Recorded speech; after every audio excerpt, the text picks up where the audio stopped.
الاضحیٰ کی قربانی جو ہے مجھ پہ واجب تھی، لیکن میں ادا نہیں کر سکی چونکہ مجھے علم نہیں تھا۔ میری بیٹی ابھی آپ پوچھ رہی ہیں تو اس وقت بھی پوچھ لیتی۔ اب 1400 سال تو شریعت کو ہو گیا ہے، تو 1400 سال میں بھی ہم کہیں مجھے پتہ نہیں تھا، کھانے کا پتہ ہے آپ کو، سوٹ پہننے کا پتہ ہے، میک اپ سنگار کا پتہ ہے، صرف قربانی کا آپ کو پتہ نہیں تھا، یہ کیا بات ہے؟ اب وہ قربانی نہیں ہو سکتی، قربانی کا وقت گزر گیا۔ حتیٰ کہ حضور نے یہ فرمایا کہ جو آدمی عید نماز سے پہلے اگر بکری ذبح کر دے تو اس کی قربانی نہیں ہوگی، یہ گوشت ہے گھر والوں کو کھلا دے، لیکن قربانی کی بکری نہیں ہے، قربانی عید نماز کے بعد ہو، اس سے پہلے مانے اس کا وقت ہے۔ تو وقت جو ہے وہ جب گزر گیا کہ 10 ہے، 11 ہے، 12 ہے، بعض علماء کے نزدیک 13 تک بھی ہے، تو اب تو وہ قربانی بیٹی آپ نہیں کر سکتی۔ ہاں البتہ یہ ہے کہ صدقہ کر دیں، خیرات کر دیں، غریبوں کو دے دیں، کسی مدرسے میں دے دیں، وہ سب سے اچھا ہوتا ہے کہ دین کا مدرسہ ہے، دین کی کتابیں پڑھنے والے طلباء ہوتے ہیں، مسافر ہوتے ہیں، اکثر غریب ہوتے ہیں، امیر کا بچہ تو مدرسے میں نہیں پڑھتا نا۔ امیروں کے بچے جو ہیں وہ تو جناب نرسری سے لے کر اعلیٰ درجے تک کافروں کے مدرسوں میں پڑھتے ہیں، جو عیسائیوں نے مشنری اسکول قائم کیے ہیں، اور اس کے بعد بھی اگر وہ کوئی بڑا تیر مار لیں گے تو پھر یہ ہے کہ واپس جائیں گے آکسفورڈ اور ہارورڈ اور فورنکس اور اس کے کیلیفورنیا، وہاں جا کے ڈگریاں لیں گے۔ اور دین کے مدرسے سے کیا تعلق؟ دین کے مدرسے میں کون آتے ہیں؟ جو غریب ہیں، جن کے گھر میں روٹی نہیں، کپڑا نہیں، پیسے نہیں، وہ بیچارے سکول کی فیس ہی نہیں دے سکتے، اور وہ آتے ہیں، یا پھر وہ لوگ آتے ہیں جو اندھے ہوں، اسی لیے ہمارے لوگوں نے یہ بنا رکھا ہے، یعنی جو اندھا ہو وہ حافظ ہے۔ انا للہ و انا الیہ، یعنی اتنا توہین کرتے ہو تم قرآن کے حافظ کی، کیا اندھے کو بھی حافظ کہہ دو چاہے وہ حافظ ہو یا نہ ہو؟ یہ تو توہین ہے اللہ کے قرآن کی۔ حافظ ہونا تو بہت بڑی بات ہے کہ وہ تو قیامت والے دن اپنے خاندان کے 10 بندوں کی شفاعت کر کے ان کو جہنم سے چھڑوائے گا، اور حافظ کے والدین کے سر پہ اللہ جنت کا تاج رکھیں گے۔ حضور نے فرمایا کہ اگر ایک موتی بھی آج اللہ ظاہر کر دے اس تاج کا تو یہ سورج چاند بے نور ہو جائیں گے۔ تو ہم نے اندھوں کو بس حافظ بنا رکھا ہے۔ پھر بھی یہ لوگ مولویوں کی قدر نہیں کرتے۔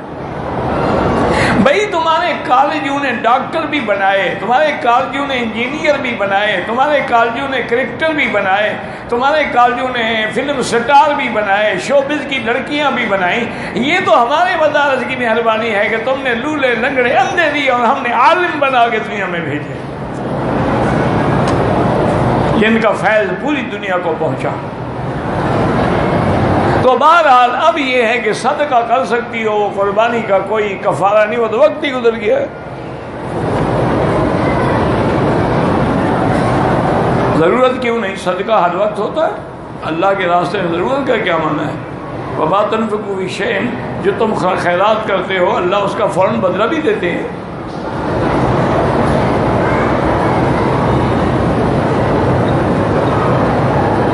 کہتے جی کہ لڑکی ہے، لڑکا ہے، پتہ نہیں کون، میں نے اپنی والدہ کے ساتھ عمرہ کیا، ٹھیک ہے، لیکن ابھی میں نے اپنے بال نہیں کاٹے تھے، پہلے والدہ کے کاٹے، کوئی حرج نہیں، اس میں کوئی حرج نہیں، کیونکہ جب دونوں طواف کر چکے، صفا مروہ کر چکے ہیں تو ایک دوسرے کے بال کاٹ سکتے ہیں، اور اپنے بال بھی چاہیں تو کاٹ سکتے ہیں۔ لیکن میری بیٹی ایک خیال کیا کرے، اکثر میری بہنیں اور بیٹیاں غلطی کرتی ہیں کہ عمرہ کرنے کے بعد ایسے بس بال پکڑ لیے، کوئی لٹ پکڑ لی اور اس سے تھوڑے سے بال کاٹ دیے۔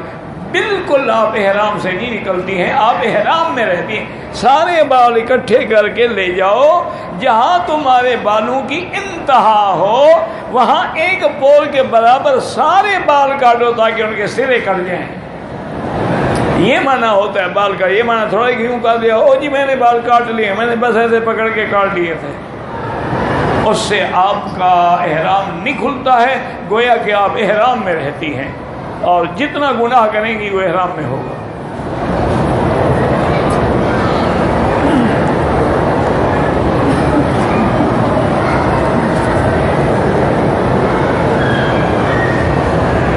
کہ نیٹ پر دیکھنا چاہیں،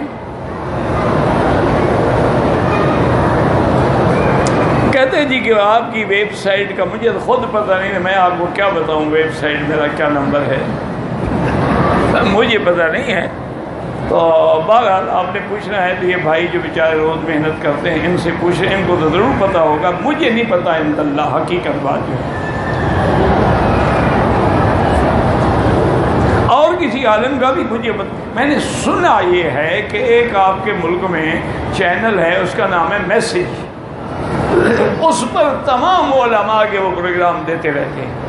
اللہ عالم، نہ میں نے وہ میسج دیکھا ہے نہ چینل دیکھا ہے، البتہ سنا میں نے یہ ضرور ہے کہ وہ ایسا کرتے ہیں کہ جتنے علماء کرام ہیں اس دور میں ان کے وہ ویڈیو بھی نشر کرتے ہیں، آڈیو بھی نشر کرتے ہیں۔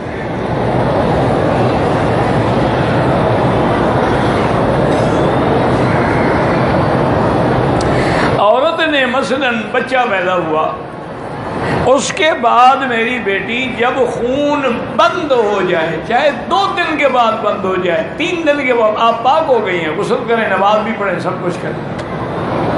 یہ جو لوگوں نے قصہ گھڑ رکھا ہے اور جی چلہ بھی نہیں نہائی ہے، یہ لوگوں کا گھڑا ہوا مسئلہ ہے، شریعت سے اس کا کوئی تعلق نہیں۔ اور جی چلہ نہیں گزرا نا جی، ابھی تو سے چلہ نہانا ہے نا جی۔ انہوں نے ماشاءاللہ یعنی سب کے لیے چلے ہی تلاش کیے ہیں، اللہ رحمت کرے، اللہ ہدایت دے۔ اللہ کی بندی، وہ مسئلہ یہ ہے کہ اگر بچے کے پیدا ہونے کے بعد بلیڈنگ ہو رہی ہے، بند نہیں ہوئی، تھوڑی تھوڑی آ رہی ہے تو پھر ہم 40 دن تک انتظار کریں گے۔ 40 دن تک رک گیا، پاک ہو گئی، نہیں رکا تو بیماری ہے، پھر بھی پاک ہو گئی، غسل کریں۔ جیسے حیض جو ہے اس کی کم سے کم مدت 3 دن ہے اور زیادہ سے زیادہ 10 دن ہے۔ اب ایک عورت کو حیض کا خون آ رہا ہے، صبح اٹھتی ہے، پھر شلوار پہ داغ لگا ہوا ہے، تو 10 دن تک وہ انتظار کرے گی۔ 10 دن کے بعد اب چاہے خون آ بھی رہا ہو، وہ پاک ہو گیا، اب استحاضہ ہے، وہ حیض نہیں رہا، بیماری بن گئی ہے، اب غسل کرے، نماز پڑھے، طواف کرے، سب کچھ کر سکتی ہے۔ نماز جو ہے کتنی عمر میں فرض ہوتی ہے؟ جب بالغ ہو جائے آدمی۔ بالغ کا معنی یہ ہے کہ مونچھیں نکل آئیں یا انڈر ناف جو بال ہیں وہ نکل آئیں یا احتلام ہو جائے، اس کو بالغ کہتے ہیں۔ یہ ہر ملک کے الگ پوزیشن ہے۔ بعض ملک ٹھنڈے ہوتے ہیں، وہاں لڑکے لڑکیاں دیر سے بالغ ہوتے ہیں۔ بعض گرم ملک ہوتے ہیں، وہاں لڑکے لڑکیاں جلدی بالغ ہوتی ہیں۔ اور حتیٰ کہ فقہاء نے یہ بھی لکھا ہے کہ کسائی کی بیٹی جلدی بالغ ہوتی ہے، کیونکہ روز گوشت تو آتا ہے نا گھر، حلال ہو یا حرام، لوگوں کا لے آئے یا کسی کا بچہ وہ لے آئے، گوشت لے آتا ہے نا گھر میں ماشاءاللہ، تو گوشت جب کھاتا ہی رہے گی، روز کھائے گی، تو جلدی بالغ ہوگی نا۔ تو اس لیے بہرحال یہ حالات مختلف ہیں۔ اب تو خیر میرا مسئلہ مشکل یہ ہو گئی ہے، اب تو جو انہوں نے فلمیں چلائی ہیں نا ماشاءاللہ، اس سے تو 10 سال کے بچے پر بھی خطرہ ہے کہ بالغ نہ ہو جائے۔ کیوں روز جو فلم دیکھے گا بالغ نہیں ہوگا تو کیا ہوگا؟ انا للہ و انا الیہ راجعون۔ کہتے ہیں کہ بیوی کو بہن بھائی کتنے دفعہ تم پوچھو گے؟ اگر تم نے نیت کی ہے حرام کرنے کی پھر 60 مسکینوں کو کھانا کھلاؤ، اگر نیت نہیں کی ویسے زبان سے بہن نکل گیا کوئی بات نہیں۔ حضرت ابراہیم نے نہیں فرمایا بادشاہ پوچھے کہ تم کون، کہہ دینا میں ابراہیم السلام کی بہن ہوں، تو بہن سے مراد دینی بہن تھی، کیونکہ وہ اس وقت مسلمان یا حضرت ابراہیم تھے یا بیوی تھی، اور تو کوئی مسلمان تھا ہی نہیں۔ کتنا دفعہ ایک مسئلے کو 100 دفعہ پوچھتے ہو کچھ میں، یا تو تمہارے دماغ میں خلل ہے، تم نے نیت کر کے اس کو بہن کہا تو پھر وہ حرام ہو گئی۔ 2 مہینے کے روزے رکھو یا 60 مسکینوں کو کھانا کھلاؤ تو پھر حلال ہو گئی۔ نماز میں آنکھیں بند کر کے نماز پڑھنی چاہیے، اللہ نے آپ کو آنکھوں والا بنایا، تم اندھے بن کے نماز پڑھنا چاہتے ہو؟ یہ عجیب منطق ہے۔ آنکھیں کھلی رکھیں، سجدے کی جگہ پہ نظر رکھیں۔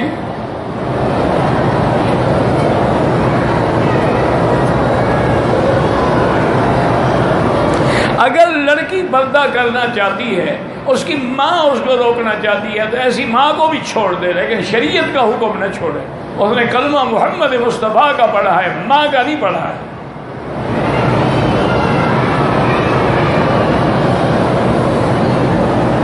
قضا نماز اگر ہم پڑھ رہے ہیں تو ہر نماز کے بعد آیت الکرسی نہیں، وہ تو فرض نمازوں کے بعد ہے، قضا کے، لیکن پڑھو گے تو سبحان اللہ، اللہ کا قرآن ہے، پڑھتے رہو۔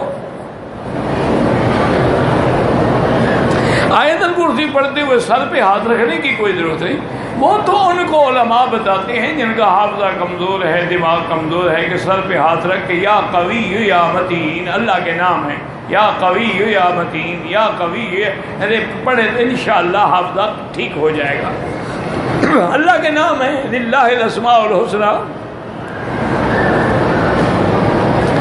نام جو ہے کیا ہے، را جین راہین، مجھے نہیں پتا کیا ہے، جب پڑھا نہیں جاتا تو مجھے کیا پتا کیا ترجمہ ہے۔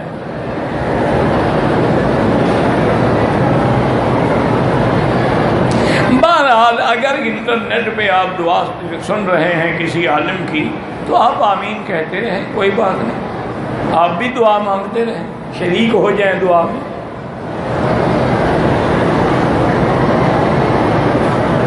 ہماری نماز میں سورت فاتحہ کے بعد ایک ہی رکعت میں بیچ میں سے قرآن پڑھ سکتے ہیں، جیسے سورت مریم کی 5 آیات، پھر اس کے بعد سورت جو بھی پڑھیں 5 آیات کہیں سے بھی پڑھیں، چاہے سورت پڑھیں، چاہے قرآن کے درمیان سے پڑھیں، چاہے کسی سورت کے، مقصد تو اللہ کا قرآن پڑھنا ہے۔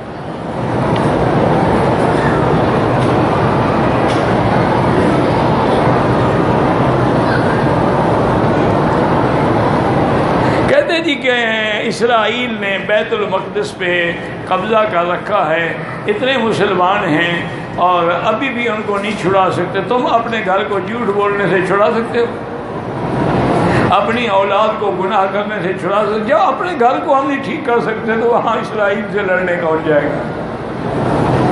بس دعا کرو کہ اللہ پھر حضرت عمر بھیجے، آپ سے ہم سے کچھ نہیں ہوتا، ہم تو مک گئے، ختم ہو گئے، نام کے مسلمان۔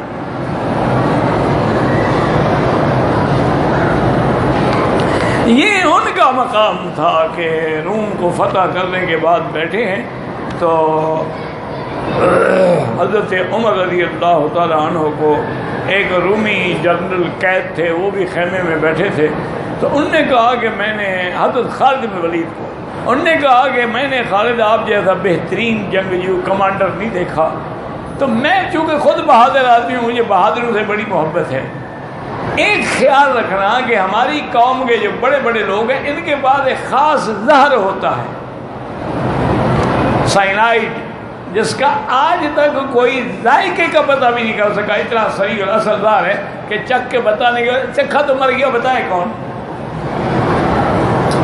تو انہوں نے کہا کہ یہ جو انگوٹھی دیکھ رہے ہو، انہوں نے کہا، حضرت عمر نے فرمایا دیکھ، انہوں نے کہا یہ ایسی انگوٹھی ہمارے پاس ہوتی، ان کو اب نیچے سے کھولیں گے تو وہ زہر اندر سے نکل آئے گا، تو خیال رکھنا کہیں غفلت نہ کرنا، کوئی دشمن تیرے کھانے میں زہر نہ ڈال دے۔ حضرت نے اچھا مجھے تم تو اپنا زہر تو دکھلاؤ، اس نے انگوٹھی دکھلائی، کھول کے بھی اندر کوئی ایک قطرے سی پاؤڈر پڑا تھا، حضرت نے اس کو پانی میں ڈالا، اسی وقت کہا بسم اللہ الذی لا یضر مع اسمہ شیء فی الارض ولا فی السماء وهو السمیع العلیم۔ وہ کیا کر رہے ہو؟ انہوں نے کہا میں چھوڑ دوں، کیا کر رہا ہوں، مجھے کچھ نہیں ہوگا، پی لیا کچھ نہیں ہوا۔ وہ پڑھنے والے بھی گئے اور بیت المقدس پہ لڑنے والے بھی گئے، وہ معزز تھے زمانے میں مسلمان ہو کر، اور ہم خوار ہیں آج تارک قرآن کو، اب تو بس نام ہے جیسے۔ اور یہ بھی حضور نے فرمایا تھا ایک وقت آئے گا میری امت پہ کہ لم یبق من الاسلام الا اسمہ ولا من القرآن الا رسمہ، کہ اسلام کا نام رہ جائے گا اور قرآن بھی لکھا ہوا رہ جائے گا، عمل شمل کوئی نہیں۔ ابراہیم کی اماں سارہ، ابراہیم کی اماں تو نہیں تھی یار، تو کیا ہے یعنی اس کو، بہرحال یہ ہے کہ شعیب کا زمانہ یوسف سے ملتا ہے، موسیٰ تک آئے، جب یعقوب کے 12 بیٹیوں کی تعداد 7 لاکھ تک ہو گئی، یہ ہے کہ یوسف کے دور کے شعیب کیسے موسیٰ کے سسر ہو سکتے ہیں؟ بہرحال ہو سکتا ہے وہ اور شعیب، لیکن بہر صورت یہ ہے کہ ان کا نام بھی شعیب تھا، اللہ اعلم۔ بہتر یہ ہے کہ آج کل ایسی چیزوں کا حل انٹرنیٹ پہ آسان ہے، ہم تو تاریخیں نہیں نکال سکتے نا کہ ابراہیم علیہ السلام کس زمانے میں تھے، ہمیں کیا پتہ؟ لوط علیہ السلام کس زمانے میں تھے، ہمیں کیا پتہ ہے؟ اور اللہ نے قرآن میں ان کے واقعے کے بعد ہی حضرت شعیب کا واقعہ بیان کیا ہے۔ ہر طواف کے بعد مقام ابراہیم کے بعد 2 رکعت بالکل وہ تو واجب الطواف ہے، لازم پڑھیں، لیکن اگر مقام ابراہیم پہ رش ہو کسی جگہ بھی پڑھ لیں، استلام دونوں ہاتھوں سے کریں تو جائز ہے، ایک ہاتھ سے کریں تو جائز ہے۔ جو عورت بھائی بہن سے بیٹا اٹھاتی ہے اس کے نام جو جائیداد ہے کیا وہ نہیں مل سکتی ہے، وہ بیٹا اسی کا ہے جس کا ہے، اس کی جائیداد، اسی کی جائیداد کا وارث بھی وہ ہے، آپ کی جائیداد کا نہ وہ وارث ہے نہ آپ کا وہ بیٹا ہے، یہ تو منہ بولا بیٹا ہے فقط۔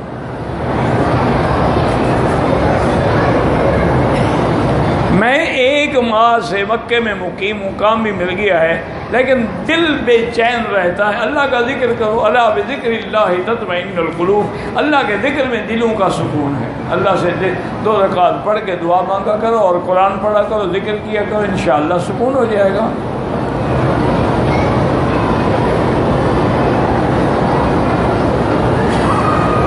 ایک لڑکی کی 2 سال پہلے شادی ہوئی ہے، اب وہ کہتی ہے کہ مجھے طلاق چاہیے، میں خودکشی کر لوں گی۔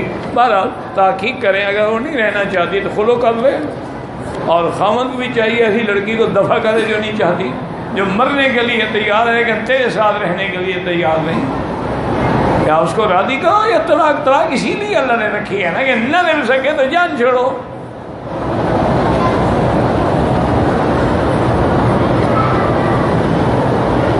اگر ایک چیز کی قیمت 100 روپے ہے، ادھار دینی ہو تو اس کی قیمت 110، وہ آپ زیادہ لے سکتے ہیں، وہ سود نہیں ہوتا، وہ تو اس چیز کی قیمت ہوتی ہے۔ فرض نماز کے بعد جو ہے نا جی، کون سی دعا جو تمہیں آتی ہے سب افضل ہے۔ حضور پاک اکثر دعا اللہم انت السلام منک السلام تبارک و تعالی یا ذا الجلال والاکرام اللہم لا مانع لما اعطیت ولا معطی لما منعت ولا راد لما قضیت ولا ينفع ذا الجد منک الجد یا مقلب القلوب والابصار ثبت قلوبنا، یہ بھی پڑھ دو۔ ویسے آپ جو مرضی آئے دعا مانگیں۔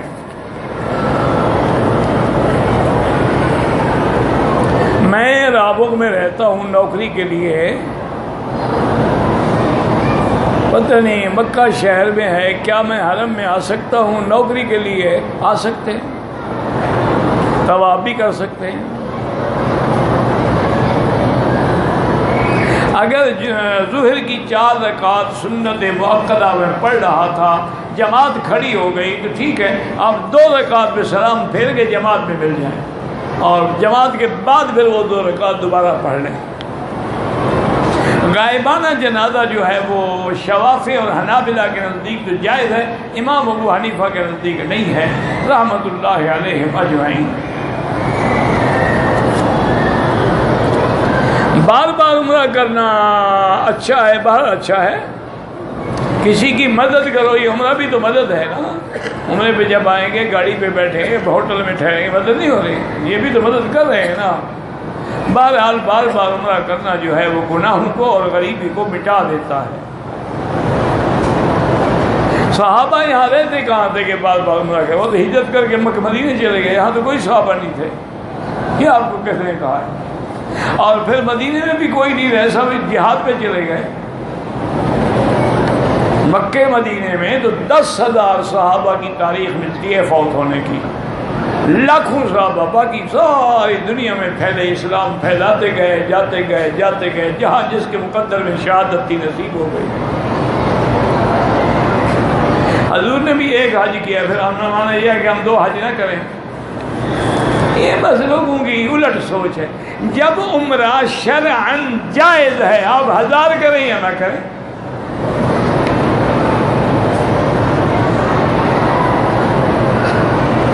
کہتے جی رومال اور ٹوپی یہ رواج ہے اور کوئی بات نہیں۔ نماز جنازہ میں ایک سلام بھی حدیث میں ثابت ہے اور دو بھی ثابت ہے، جو بھی عمل کرے کوئی بات نہیں ہے۔ صلاۃ تسبیح پڑھنی چاہیے لیکن ضعیف حدیث ہے، فضیلت تو ہے اس میں کوئی شک نہیں، کیونکہ فضائل میں ضعیف حدیث پہ عمل ہوتا ہے۔ دعا میں کسی کا واسطہ نہ دیں، سیدھی اللہ سے ادعونی استجب، مجھ سے مانگو۔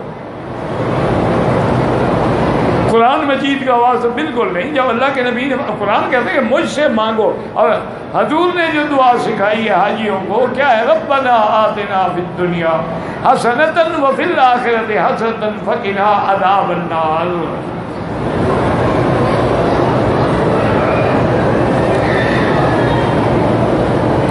جو لوگ اپنی بیٹیوں کو ان کی وراثت کی جائیداد نہیں دیتے انشاءاللہ جہنم میں جائیں گے، اتنی جائیداد اس کی گردن میں رکھی جائے گی، اب اٹھاؤ اس کو۔ اپنی اولاد کی وجہ سے آدمی جہنم میں جائے، اس سے بڑی بے حیائی کوئی ہے دنیا میں؟ اللہ نے تیرے گھر میں پیدا کیا، ان کا حق ہے جو اللہ نے بنایا، تم اپنے آپ تو نہیں دے رہے، اور تو ان کو اللہ نے دیا ہے۔ یوصیکم اللہ فی اولادکم للذکر مثل حظ الانثیین۔ شادی کا مسنون طریقہ کیا ہوتا ہے؟ بس نکاح کرو، اس کے بعد ولیمہ کرو، اور مسنون طریقہ کیا ہے؟ مسنون طریقہ یہی ہے کہ خطبہ ہو، دو گواہ ہوں، ایجاب قبول ہو، نکاح ہو گیا، اس کے بعد کوئی میٹھی چیز تقسیم کر دیں، کھجوریں وجوریں، اور جب میاں بیوی آپس میں مل کے رات گزار لیں تو ایک دن بعد، 2 دن بعد، 10 دن بعد جب اللہ توفیق دے ولیمہ کر دیں، بس۔ سجدہ صاحب وہی طرح ہے جیسے آپ سجدہ کرتے ہو، باقی سلام سے پہلے بھی ثابت ہے اور سلام کے بعد بھی ثابت ہے۔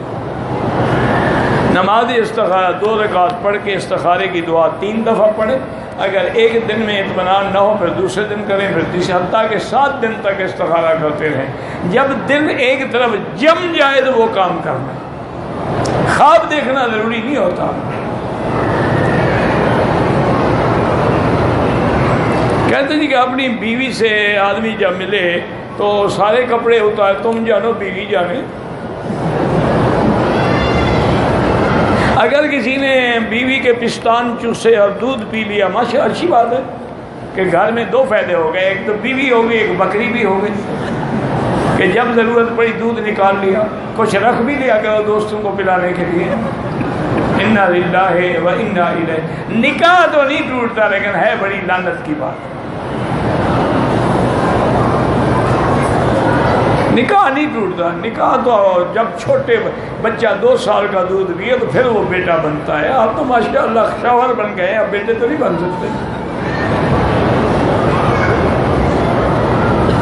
اگر کسی نے رمضان المبارک میں روزے کی حالت میں اپنے ہاتھ سے منی نکالی ہے، بہرحال توبہ کرو، بہت بڑا گناہ کیا ہے، لیکن اس پہ وہ کفارہ نہیں ہے جو جماع کا ہوتا ہے۔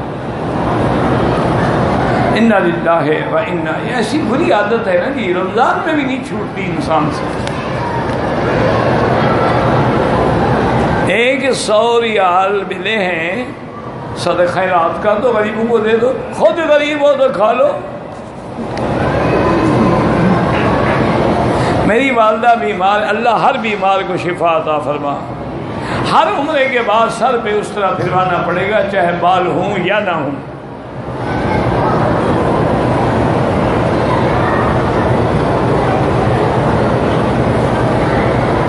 حضرت عثمان آپ کو کہاں ملیں گے؟ مدینے میں۔ حضرت علی کہاں ملیں گے؟ شام میں جب میدان محشر میں پہنچ جائیں گے تو سب میدان محشر میں آئیں گے نا۔ قل ان الاولین والآخرین مجموعون الی میقات یوم معلوم، اولین و آخرین سب اسی ایک جگہ پہ کھڑے ہوں گے۔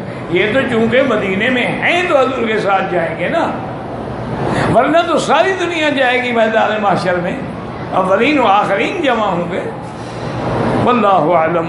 اللہم صلی علی سیدنا محمد وبارک وسلم۔ یا اللہ یا رحمان یا رحیم یا حی یا قیوم یا ذی الجلال والاکرام، یا الہی الہنا الہ کل شیء الہا واحدا لا الہ الا انت، اللہم انت المیسر لکل یسیر وانت علی کل شیء قدیر۔ اللہم یسر امورنا امور اولادنا اولاد اولادنا بناتنا اصحابنا وامور من اوصانا واستوصانا وامور المسلمین برحمتک یا ارحم الراحمین۔ اللہم ارحم امت محمد صلی اللہ علیہ وسلم اللہم اغفر امت محمد صلی اللہ علیہ وسلم، اللہم استر امت محمد صلی اللہ علیہ وسلم، اللہم اعفو امت محمد صلی اللہ علیہ وسلم، اللہم اجبر امت محمد صلی اللہ علیہ وسلم، اللہم اصلحنا واصلح بنا واصلح اولادنا واولاد المسلمین، اللہم اصلح شبابنا وشباب المسلمین، اللہم اصلح بناتنا وبنات المسلمین، اللہم اصلح ذریاتنا وذریات المسلمین، اللہم اصلح لنا شأننا کلہا.